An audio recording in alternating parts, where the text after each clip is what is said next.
신명기 20장 1절 말씀 제가 한번 봉독하고 또 우리 성도님들과 함께 봉독하도록 하겠습니다. 제가 먼저 읽도록 하겠습니다.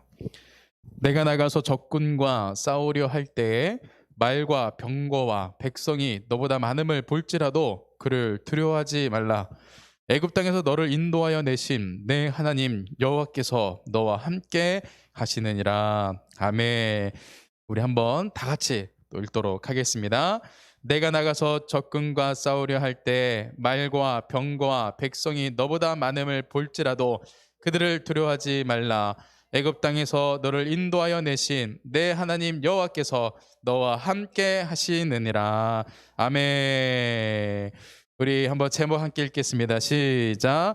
믿음의 눈이 열려야 한다. 아멘. 제가 오늘 말씀을 통해서 우리의 믿음의 눈이 활짝 열릴 수 있는 은혜의 시간이 될 줄로 믿습니다. 제가 오늘 새벽에 너무 큰 실수를 했죠. 제가 이제 목사지만 성격이 좋지가 않아서 이렇게 그냥 새벽에 오면은 꼭 그냥 교회 앞에 이렇게 쓰레기들을 이렇게 갖다 놔요. 그러면은 제가 옆에다 치워놓고 이제 하기도 하고, 어느 때는 창고에다 갖다 놓고 요일에 맞춰서 내놓기도 하고 하는데, 오늘 유난히 이렇게 막 짜증이 나더라고요. 제가 막 화가 나가지고 예배 준비를 하는데도 그냥, 저는 이제 사실 삼각교회를 처음 경험을 해보잖아요. 항상 이렇게 교회 부지가 있는 교회에서 이렇게 부교육자 생활도 하고 또 신앙생활도 하고 하다가 처음 삼각교회를 경험을 하는데, 이 쓰레기 문제가 너무 저를 힘들게 하는 거예요. 막 시험을 들게 하는 거예요. 그래서 오늘 새벽에도 그냥 이렇게 막 마음이 좋지 않은 가운데서 찬양을 하려니까 그냥 이렇게 마음이 빼앗겨가지고 그냥 이렇게 또 제가 찬양을, 그렇게 익숙한 찬양인데도 그렇게 안 불러지더라고요. 그래서 주님이 이런 마음을 가지고 주님 앞에 예배하는 걸 결코 기뻐하지 아니하시는구나 해서 제가 하루 종일 회개하면서 또 그 찬양을 연습하면서 하루 동안 또 시간을 갖게 되었습니다. 저희들이 세상에서 어떠한 마음과 어떠한 상황 가운데 있었다 할지라도 이 시간에 우리가 예수님만을 바라보고 또 주님의 은혜만을 구할 수 있는 이러한 은혜의 시간이 될 수 있기를 소망합니다. 감사합니다.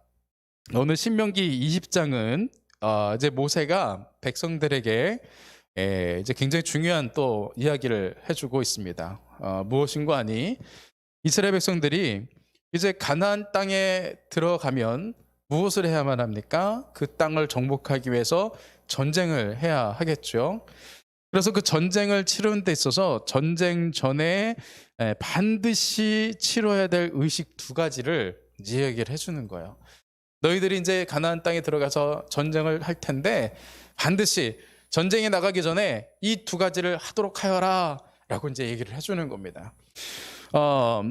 그래서 이제 너무나도 이제 중요한 이야기인데요.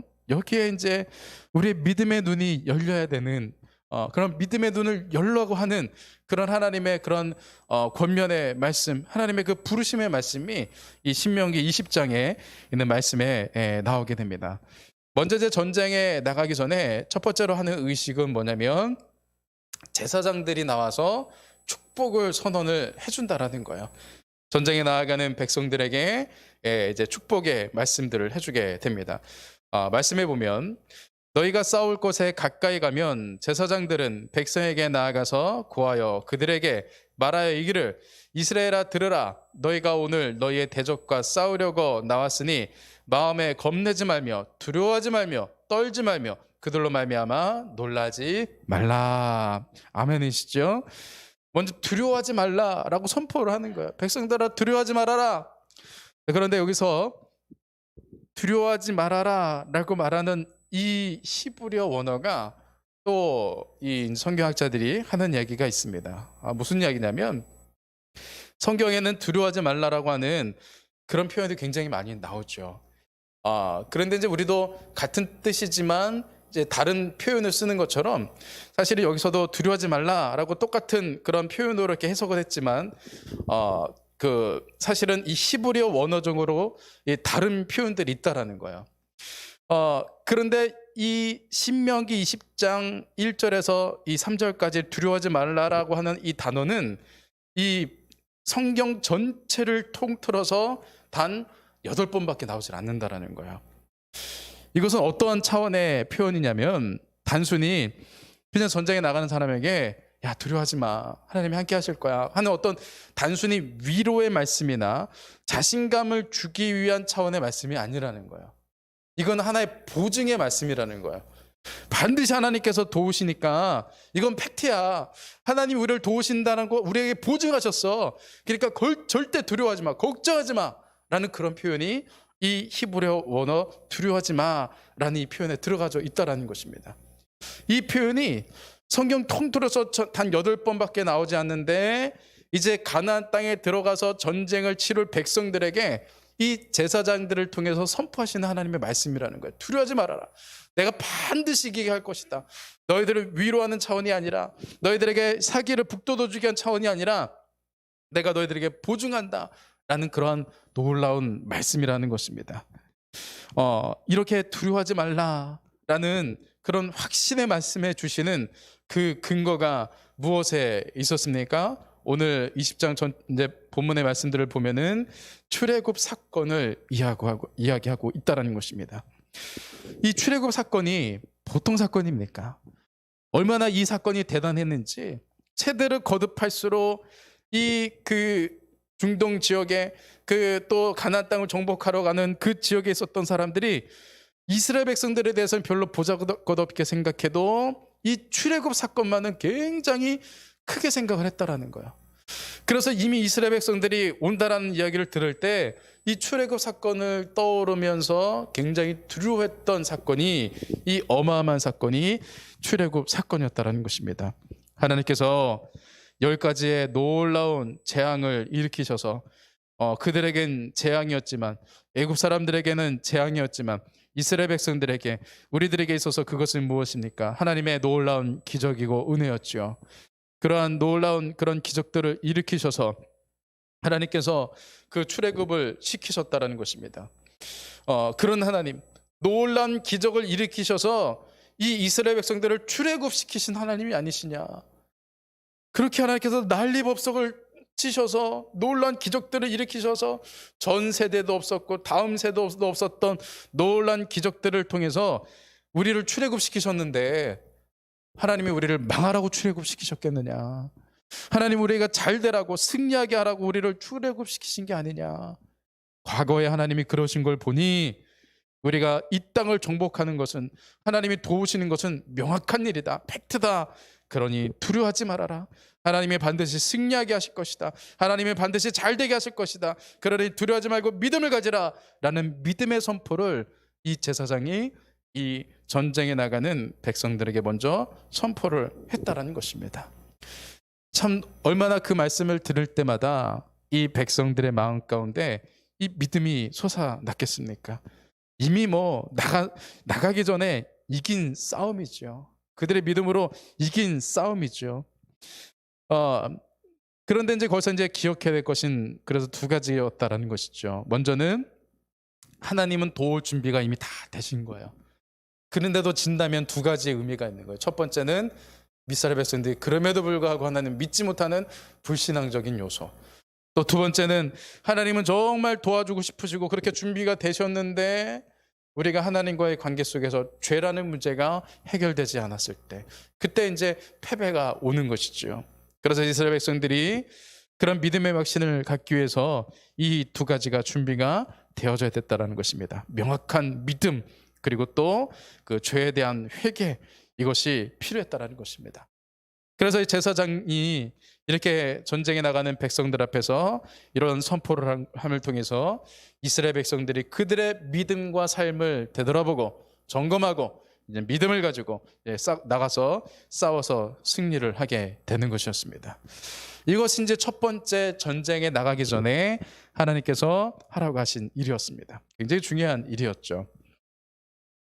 그리고 이제 2번째, 어떠한 작업을, 어떤 의식을 치르게 되냐면은 이제는 책임자들, 말씀에서는 이제 책임자들이라고도 얘기하는데, 이제 어떤 그 해석에서는 이 사람들을 장교들이다, 곧 실제적으로 이제 전쟁에서 나가서 싸움을 이끌 장교들이다라고 이제 얘기를 하는데요.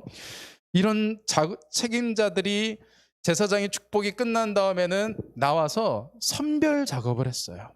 백성들을 쭉 보면서 조사를 하기 시작을 하는 겁니다. 그래서 그 싸우겠다고 나온 사람들 중에서 집으로 돌려보내는 자들이 있었다라는 거예요. 그는 선별 작업을 했어요. 어떤 사람들을 돌려보냈는가? 말씀해 보면 한번 제가 읽어보도록 하겠습니다. 제가 4절 읽고 성도님들이 5절 읽고 7절 말씀은 같이 읽겠습니다. 너희 하나님 여호와는 너희와 함께 행하시며 너희를 위하여 너희 적군과 싸우시고 구원하실 것이라 할 것이며, 책임자들은 백성에게 말하여 이르기를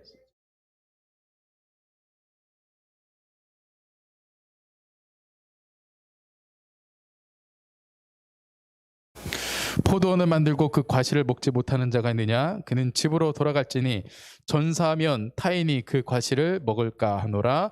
여자와 약혼하고 그와 결혼하지 못한 자가 있느냐? 그는 집으로 돌아갈지니 전사하면 타인이 그를 데려갈까 하노라 하고. 아멘. 이제 세 부류의 사람들을 1차적으로 보내는 것입니다. 어떤 사람들이었습니까?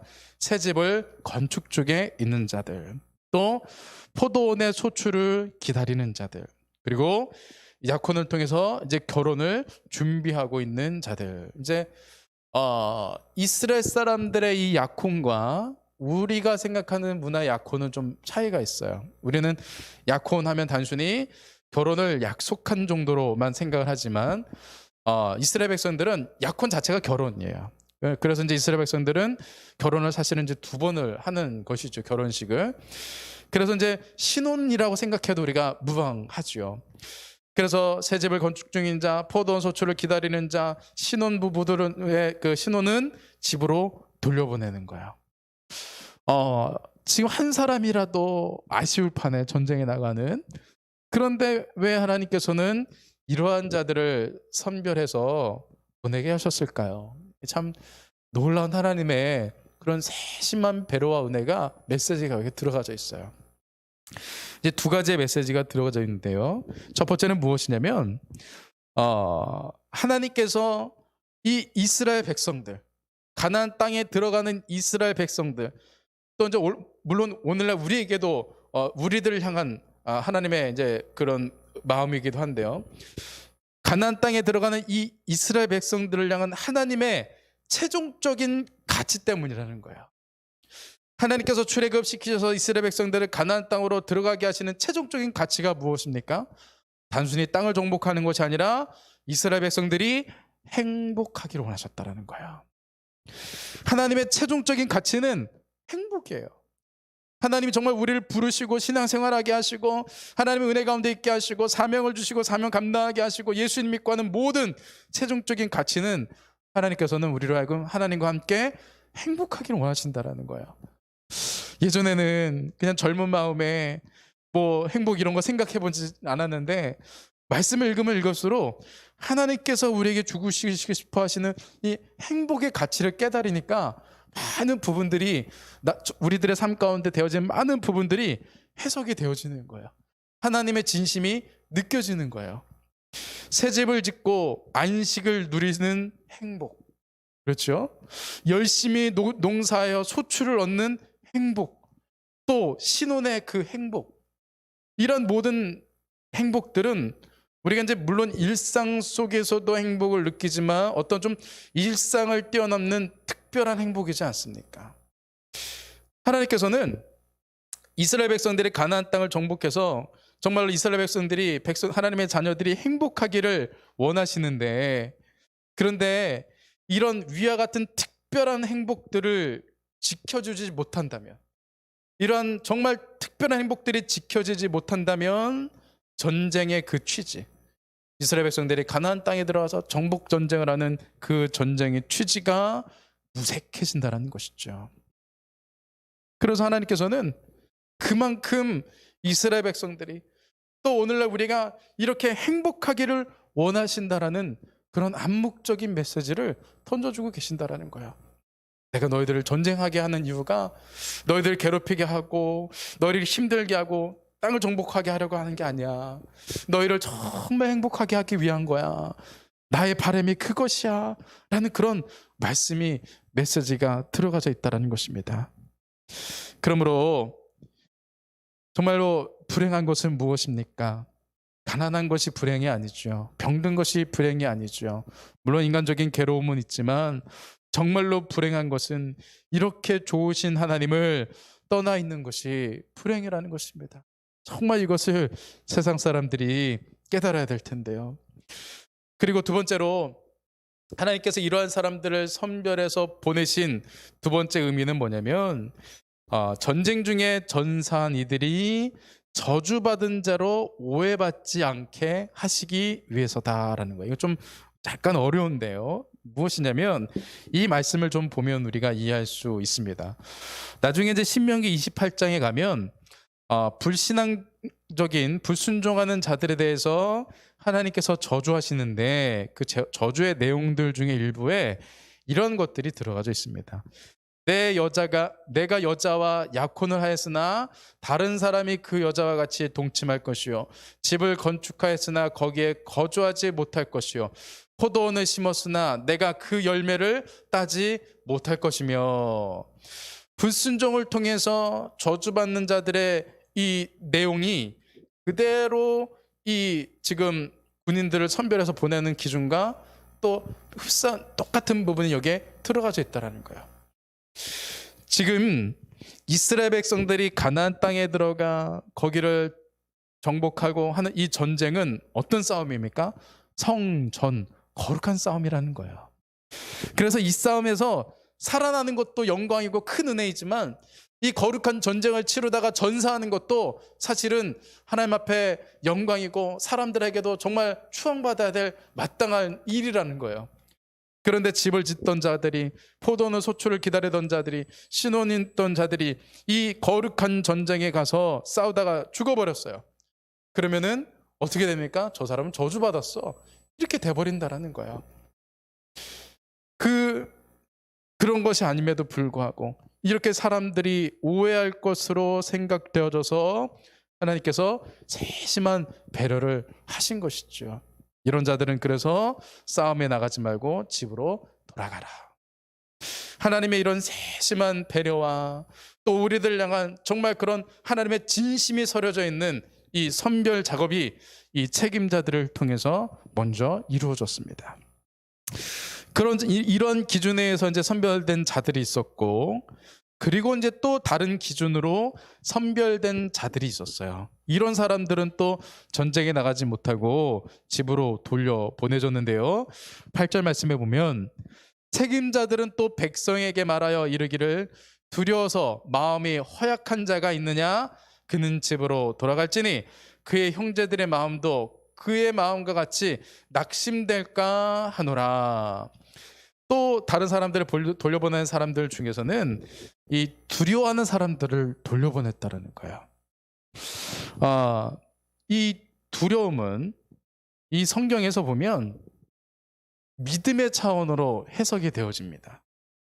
그래서 이제 마지막 때에 하나님께서 하나님 앞에서 구원받지 못한 사람들 중에서 그러한 사람들에 대해서 얘기할 때 이런 사람들이 들어가져 있는 것입니다. 그러나 두려워하는 자들과 믿지 아니하는 자들과, 그렇게 얘기하고 있어요. 두려워하지 않는 자들은 믿지 않는 자들이라는 거예요. 믿음이 없기 때문에 두려워한다라는 거예요. 정말로 예수님께서 나의 죄를 대신 담당하셔서 십자가에서 죽으시고 부활하셨다라는, 그래서 나의 죄가 속죄함 받고 용서함 받았다라는, 그래서 나는 하나님의 자녀이기 때문에 천국에 간다라는 그런 믿음의 확신이 없는 자들은 마지막 때가 되어 하나님의 심판대 앞에 서면 두려워할 수밖에 없다라는 것이죠. 믿음이 없기 때문에, 칠순받지 못했기 때문에 두렵다라는 것입니다. 그래서 두려움은 믿음의 차원인데 믿음이 없다라는 이야기라는 것이죠. 그래서 그렇게 두려워하는 자들, 믿음이 없는 자들은 다 돌려보내라.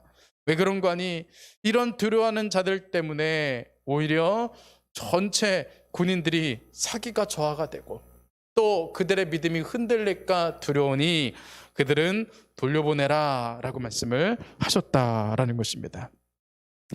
이런 자들을 이렇게 이제 돌려보냄을 통해서 이 전쟁에 나가는 이 군인들, 이 군대, 이것을 이제 준비시켜서 하나님께 이제 올려드리는 거잖아요.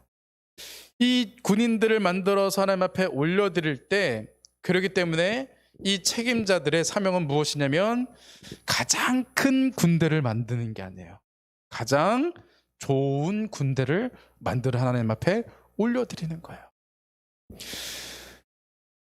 이 제사장의 축복과 이 선별 작업을 통해서 이스라엘 백성들은 하나님께 어떠한 고백을 하면서 이 전쟁에 나가겠습니까? 특별히 이 선별 작업을 하면서 이런 자들, 새 집을 짓담한 자들, 포도원의 소출을 기다린 자들, 신혼자들 돌려보내고, 두려워하는 자들 돌려보내고, 우리들 말에 이제 좀 속을 수도 있지만 그런 말이 있지 않습니까? 차 떼고 포 떼고 어떻게 장기를 두냐, 그런 말이잖아요. 슬금슬금 한 사람 한 사람 돌려보내면 그럼 얼마나 많은 사람들이 또 돌아가겠어요. 실제로도 이렇게 많은 사람이 남지는 않는다라는 것입니다. 굉장히 이 군대로서의 전력이 아주 이렇게 상실이 되는 부족함이 있다라는 것입니다. 그런데도 제사장들은 축복을 하고 이 책임자들은, 장교들은 그들을 돌려보내는 것입니다. 이렇게 비어져 있는 자리들을 보며 이 백성들이 어떤 마음이 들었겠습니까? 거기서는 이렇게 두려워하는 자들까지 다 돌려보내며 이 비어있는 자리들을 보며 백성들은 이런 믿음의 고백을 하는 것이죠. 우리 함께 고백해 보겠습니다. 하나님이 하십니다. 믿으십니까? 그렇게 비어있는 모습을 보면서 두려워하는 것이 아니라 저 비어있는 그 자리를 하나님이 채우신다. 하나님께서 저 비어져 있는 저것을 하나님이 다 하신다, 이루신다, 하나님이 하신다라는 그런 믿음이 이 백성들의 믿음 가운데 고백이 되어진다는 것입니다. 전쟁의 승패는 사람의 많고 적음이 아니라 하나님께 달려있다라는 그런 믿음의 고백으로 나아가니 하나님이 돕지 않으실 수가 없으신 것이죠. 그래서 그것은 단순한 입술의 고백이 아니라 그러한 자들을 돌려보냄으로써 실제적인 믿음의 결단과 행동이 되어진다는 거예요. 우리가 믿음으로는 많은 고백을 할 수 있어요. 우리가 생각으로는 정말 예배의 자리에서는, 기도의 자리에서는, 찬양하는 자리에서는 우리가 다 할 수 있을 것 같아요. 다 순종할 수 있을 것 같아요. 그러나 실제 그 믿음의 발걸음을 걸어야 할 때, 그때가 진짜로 이제 우리의 믿음을 주님 앞에 보이는 때인 것이죠. 우리가 정말 하나님께서 살아계신다라는 것을 믿는다면 우리가 두려울 것도 없고 순종을 못할 것도 없다라는 것입니다. 성경에 보면 많은 믿음의 선배들이 그런 믿음의 고백들을 하고 믿음의 발걸음들을 걸었던 것을 우리가 보게 됩니다. 우리 같이 한번 누가복음 1장 37절 읽어보겠습니다. 시작. 대저 하나님의 모든 말씀은 능하지 못하심이 없느니라. 다시 읽겠습니다. 대저 하나님의 모든 말씀은 능하지 못하심이 없느니라. 아멘. 마리아가 했던 고백이죠. 하나님께는 불가능한 것이 없습니다. 하나님께는 불가능한 것이 없습니다. 하나님의 입으로부터 선포하시고 하나님의 약속하시고 하나님의 말씀하신 것은 불가능한 것이 없습니다. 하나님이 반드시 이루십니다 라는 그런 믿음의 고백, 믿음대로 되지 않았습니까? 베드로가 또 이런 고백을 합니다. 함께 읽어보겠습니다. 시몬이 대답하여 이르되 선생님, 우리들이 밤새도록 수고했을 때 잡은 것이 없지만은 말씀에 의지하여 내가 그물을 내리리다 하고. 아멘. 그 말씀에 의지하여 그물을 내리는 그 믿음의 행동, 믿음의 결단을 보였을 때 예수님께서, 하나님께서 놀란 기적을 나타내셨다는 것입니다. 믿음은 우리의 단순한 입술의 고백이 아닙니다. 우리의 믿음의 행동, 실제적인 그 발걸음, 그것을 통해서 하나님께서 놀란 일들을 이루시게 된다는 것입니다. 이러한 이스라엘 백성들의 고백, 그래서 이제 이후의 말씀에 보면 너무나도 쉽게 이스라엘 백성들이 그 가나안 땅을 정복하는 것을 보게 돼요. 야, 어떻게 이렇게 쉽게 정복할 수 있지? 마치 가나안 땅에 있는 이방인들이 그냥 오합지졸이었던 것처럼, 그냥 뭐 마치 처음부터 아무것도 아니었었던 정말 연약한 존재들이었기 때문에 그랬던 것처럼 너무나도 쉽게 이스라엘 백성들이 가나안 땅을 정복해 가는 거예요. 그것은 갑자기 되어진 일이 아니라는 것이죠. 이스라엘 백성들이 40년의 그 시간을 걸으며 또 이 모세의 설교를 들으며 이 이스라엘 백성들도 수없이 믿음의 고뇌를 했다라는 것이죠. 정말 얼마나 수없는 그 믿음의 고뇌들을 했을까요? 또 얼마나 순종의 훈련을 했겠습니까? 그런 믿음의 수없는 믿음의 고뇌와 순종의 그 훈련들을 통해서 그들에게 결론을 내렸어요. 하나님이 반드시 하신다. 하나님이 하신다. 그런 믿음으로 그들이 발걸음을 걸었을 때 놀라운 승리들이 이루어졌던 것을 보게 되는 것입니다. 우리는 눈에 보이는 군대의 수가 더 실제 같아 보일 때가 있죠. 또 세상 사람들은 그러하죠. 우리가 믿음을 가지세요. 믿음으로 행합시다. 우리가 하나님을 바라봅시다. 세상 사람들이 들었을 때는 얼마나 미련해 보일까요? 그냥 자기 마인드 컨트롤인 것 같고 미련해 보이고 정말 광신도처럼 보일 수 있지만 정말 우리의 믿음의 눈이 열리면 눈에 보이는 군대가 실제가 아니라는 걸 알게 돼요. 사람의 말이 실제가 아니라는 걸 알게 돼요. 사람의 얄팍한 약속이 실제가 아니라는 걸 보게 돼요. 정말로 실제는 하나님이 더 실제라는 것을 우리가 깨닫게 된다는 것입니다. 그 믿음의 눈이 우리에게 정말 활짝 열려야 돼요. 그 믿음의 눈이 열리면 정말로 이 놀라운 그 하나님의 일하심을 실제 하시는 그 하나님을 우리가 보게 된다는 것입니다. 제가 예전에 복음에 대해서 처음으로 경험을 했을 때 저도 모태신앙인이고 정말 평생을 복음에 대한 메시지를 듣고 설교를 듣고 자랐지만 정말 그 복음이 저에게 부딪혀 왔을 때 그 충격은 어마어마한 거예요. 그래서 예전에는 그 복음이 하나의 관념이었고 하나님의 은혜가 하나의 사상이었고 그랬었는데 정말로 살아계신 하나님을 만나니까 이것은 마치 우리가 길을 지나가다가 정말 그런 일이 절대 있어서는 안 되고 있을 수도 없겠지만 만약에 트럭하고 사고가 났다. 그러면은 스치기만 해도 정말 어마어마한 타격이 있지 않습니까? 에너지의 타격이 있지 않습니까? 그런 것처럼 그 복음이 실제로 우리에게 부딪혀 왔을 때 하나님의 그 능력이 나에게 부딪혀 왔을 때 우리의 삶에 실제적인 변화와 은혜들이 임하게 된다라는 것입니다. 이런 하나님의 은혜가 살아계신 하나님의 그 일하심을 우리가 볼 수 있는 영적인 눈이 믿음의 눈이 우리 송도님들 삶 가운데 활짝 열리실 수 있기를 소망합니다. 그렇게 될 줄로 믿습니다. 이 시간에 우리 찬양하고 우리 기도하도록 하겠습니다.